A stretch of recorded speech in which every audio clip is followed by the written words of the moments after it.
जब कोई साधारण व्यक्ति साधारण सफलता अर्जित कर लेता है तब एक और तो उसके प्रशंसकों की बाढ़ सी आ जाती है, तो दूसरी तरफ उससे ईर्ष्या करने वालों की संख्या भी बढ़ जाती है। गोनू झा जब मिथिला नरेश के दरबार के विदूषक नियुक्त हुए तब आम दरबारियों को यह अनुमान भी नहीं था कि मिथिला नरेश गोनू झा से इतना प्रभावित हो जाएंगे कि वे प्रत्येक समस्या पर उनसे सलाह मशविरा करने लगेंगे। कुछ ही दिनों में गोनू झा ने अपनी मेधा के बूते महाराज के हृदय में अपना स्थान बना लिया और सारे समय में उनकी राय हर मुश्किल की दवा बनने लगी। एक तरह से गोनू झा सभी दरबारियों पर भारी पड़ने लगे, जिससे दरबारी उनसे जलने लगे और हमेशा ऐसे अवसर की तलाश में रहने लगे कि कोई मौका मिले तो वे गोनू झा को महाराज की नजरों से गिरा दें। एक बार की बात है, मिथिला नरेश बीमार पड़े। उनकी चिकित्सा होती रही, लेकिन बीमारी ठीक होने में वक्त लगा। महाराज बहुत कमजोर और दुबले हो गए। अधिक देर तक बैठने से वे थक जाते। दरबार में वे आते तो थोड़ी देर बैठते, महामंत्री को कुछ निर्देश देते, फिर आराम करने महल में चले जाते। एक दिन गोनू से बैठ रखने वाले दरबारियों ने आपस में मंत्रणा की कि महाराज अभी स्वास्थ्य लाभ कर रहे हैं। उनकी स्मरण शक्ति लंबी बीमारी से क्षीण हो गई है, सामयिक बुद्धि भी मलिन पड़ गई है। महाराज अपनी बीमारी के कारण थोड़ा वहमी भी हो गए हैं। ऐसे में यदि महाराज को कोई ऐसा सुझाव दिया जाए जिसे पूरा करना टेढ़ी खीर हो, आसान तो कतई नहीं हो, और किसी तरह वे मुश्किल सा काम गोनू झा के मत्थे मढ़वा दिया जाए तो समझो कि गोनू झा की मिट्टी पलीद होनी ही है। इस तरह गोनू झा के विरुद्ध षड्यंत्र का बीजारोपण हो गया। धूर्त दरबारियों ने आपस में विचार किया है कि महाराज से कहा जाए कि यदि वे प्रतिदिन शेर का एक गिलास दूध पिए तो शीघ्र हटे कटे हो जाएंगे। जब एक दरबारी महाराज को यह सुझाव दे तो दूसरे दरबारी उसकी हाँ में हाँ मिलाएं, और जब महाराज इस सुझाव से प्रभावित हो जाएं तो उनसे कहा जाए कि शेर के दूध का इंतजाम इस दरबार में केवल गोनू झा ही कर सकते हैं, क्योंकि पूरे दरबार में उन जैसी सूझबूझ वाला व्यक्ति कोई नहीं है। दूसरे ही दिन जब महाराज दरबार में आए तब मंत्रणा के अनुरूप दरबारियों ने अपनी तिकड़मी योजना को अमल में लाना शुरू कर दिया।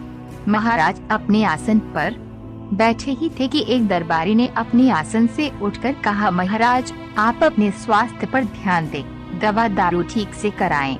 क्षमा करें महाराज, मैं छोटी मुँह बड़ी बात कर रहा हूँ, मगर क्या करूँ, आपकी ये हालत मुझसे देखी नहीं जाती।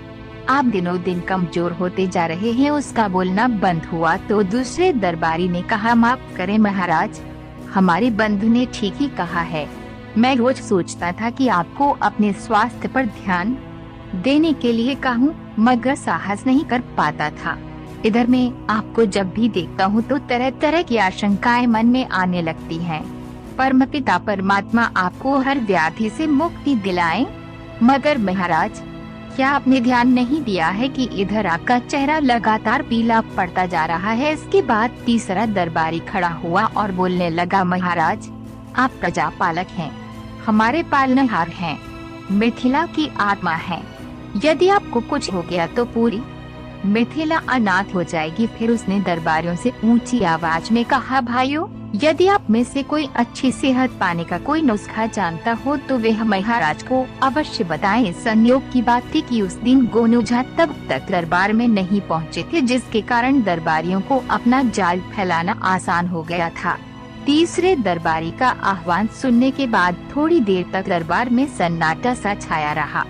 सबको चुप देखकर महाराज ने स्वयं कहा, बताइए, आप लोगों के पास कोई जानकारी हो तो अवश्य बताइए। तब दरबार का सबसे स्वस्थ कारिंदा बोला, डैश महाराज, मैं भी एक बार बहुत बीमार हो गया था। वैद्य की चिकित्सा का मेरे रोग पर कोई असर नहीं हुआ। तब मेरे शिकारी मामा ने मेरे लिए शेर के दूध की व्यवस्था की। बाघ का मांस घिसकर शेर के दूध में सुबह शाम चटाया गया, जिससे मैं फिर से सेहतमंद हो गया। महाराज में एक अजीब सी उत्सुकता पैदा हो गई। उन्होंने पूछा, मगर शेर का दूध और बाघ का मांस आएगा कहाँ से? तभी एक दरबारी ने कहा, महाराज ये काम तो कोई सूझबूझ वाला आदमी ही कर सकता है। दूसरे ने कहा, दरबार में गोनू झा से अधिक सूझबूझ वाला व्यक्ति और कोई नहीं है। महाराज को भी ये बात ठीक लगी। वे गोनूझा की प्रतीक्षा करने लगे। गोनूझा जैसे ही दरबार में आए, वैसे ही महाराज ने उन्हें आज्ञा दी, पंडित जी, मेरे लिए प्रतिदिन 1 गिलास शेर के दूध की व्यवस्था करें और हो सके तो थोड़े से बाघ के मांस की भी। गोनूझा अचरज में पड़ गए और कुछ कहना चाहा, मगर महाराज ने उन्हें कहा, अगर मगर कुछ भी नहीं, ये व्यवस्था आपको करनी ही पड़ेगी। गोनूझा चुप रह गए। कहते भी क्या? दरबार से लौटकर घर आए तो अनमने से रहे। पंडिताई ने उन्हें चिंतित देखकर पूछा कि आखिर बात क्या है, तो उन्होंने पूरी बात बता दी। पंडिताई ने उन्हें कहा कि वे चिंतित नहीं हो, सामान्य रहें। आज रात में ही वह खुद इस समस्या का निदान कर देगी। गोनूझा ने पूछा भी कि मगर कैसे? तो पंडिताई ने उन्हें कहा कि इसकी चिंता वे नहीं करें कि कैसे, बस कल से प्रसन्नचित्त होकर समय पर दरबार जाएं। इसके बाद गोनूझा को भोजन करा लेने के बाद पंडिताई ने थापी और गंदे कपड़ों की एक पोटली लेकर महाराज के सरोवर पर पहुंच गई। महाराज के कमरे के निकट पड़ने वाले सरोवर के पाट पर बैठकर वह जोर जोर से कपड़ा थापी से पीटने लगी। थापी की आवाज से महाराज की नींद खुल गई और उन्होंने पंडिताइन को पकड़वाकर अपने पास बुलवा लिया। पंडिताइन को देख महाराज अचरज में पड़ गए और पूछा, डैश क्या बात है? इतनी रात को आप राज सरोवर में कपड़ा धो रही हैं? पंडिताइन ने जवाब दिया, महाराज, दरबार से लौटते ही पंडित जी ने एक बच्चा जना है। उनकी तीमारदारी के बाद गंदे कपड़े धोने इस समय यहाँ आ गई। महाराज चकराए, अरे क्या बोल रही हैं आप? मर्द भी कहीं बच्चा देता है? असंभव तपाक से पंडिताई ने कहा, जब शेर दूध दे सकता है तो मर्द बच्चा क्यों नहीं पैदा कर सकता? पंडिताइन की बात सुनकर महाराज लज्जित हुए। दूसरे दिन दरबार में उन दरबारियों की शामत आ गई जिन्होंने शेर के दूध की सलाह दी थी। उनकी हालत देखकर गोनूझा